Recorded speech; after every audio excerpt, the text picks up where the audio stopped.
the Flowpresso technology, you said compression, deep pressure, thermodynamic heat, infrared Correct. heat, as well as frequency technology. How would you define the difference when you say compression and deep pressure? So deep pressure is the therapy it's delivering. So compression has been around for a long time, pneumatic pumps, it's used in hospitals, it's been, using now in more of the sports arena. The thing is most of them are singular garments, or they may just be, for example, the legs, and not many people, there's one other tech that they do it up to just below the chest wall. And so the thing is, but they don't have heat. So what we found though is when we combine compression and heat, it was delivering similar outcomes to deep pressure therapy, which for some people would not know that's basically, think about the weighted blankets. It's about that feeling of actually, down regulating. But what it was pretty much like, I think, was most people felt swaddled again, like they were as a baby. We bind babies, we make them feel safe and secure, and they're warm. And, when you're in vitro, you're feeling safe and warm with your mother. So the thing for me is I think we're starting to create that with the feeling of deep pressure therapy, because it's the therapy that it's delivering, not just compression alone, because compression is about moving fluids, but the combination of the heat and the compression was what gave us deep pressure therapy.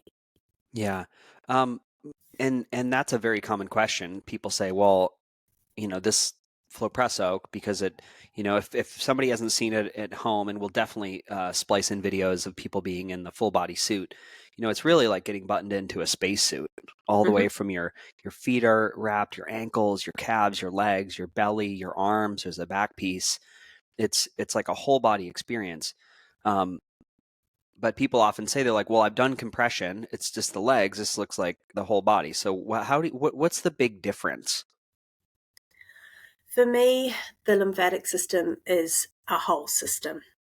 And my concern was always, being a practitioner for so long, is that if we don't move the whole system, we don't get the lymphatic system running efficiently. So, for example, if I have someone that is managing health issues and I just put, say, compression on their legs, all I'm doing is pushing fluid uphill to sit in their abdomen to probably them stand up and it go back down again.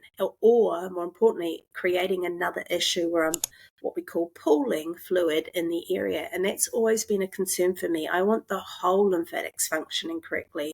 And that's why the whole body experience came about. Because for me, at the end of the day, if I can't move it all, then why am I moving it? Because, it is a whole system. And if we can effectively move all of it, then we're going to then encourage that whole lymphatic movement. Plus, we're going to increase immunity, one would think. But also what we have seen, which I think is the most profound, is we change heart rate variability. We take them out of sympathetic and we put them into parasympathetic.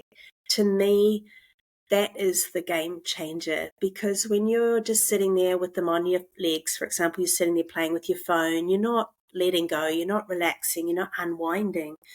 But when you're in a bodysuit, you can't move. It looks intimidating, but it's not. Once people get in, they're like, oh, this is amazing. And if someone deals with anxiety or stress, we always don't put the arm pieces on just so that they feel comfortable. But 9 times out of 10, they're definitely putting them on later, because they just go, this is an incredible feeling.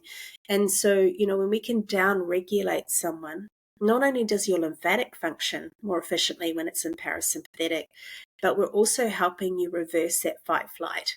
And that, to me, is what's absolutely valuable right now after everything we've been through in the last 3 years.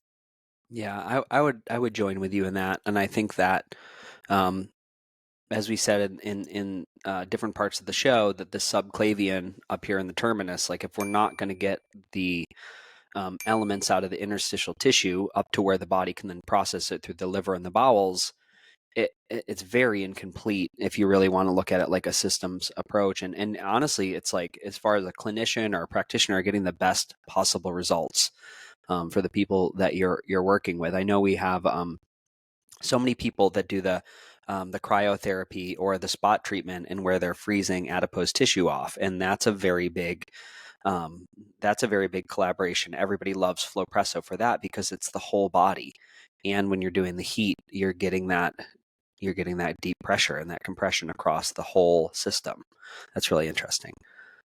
Well, the heat will also do vasodilation, right? So vasodilation is really important to increase that circulation of the vascular.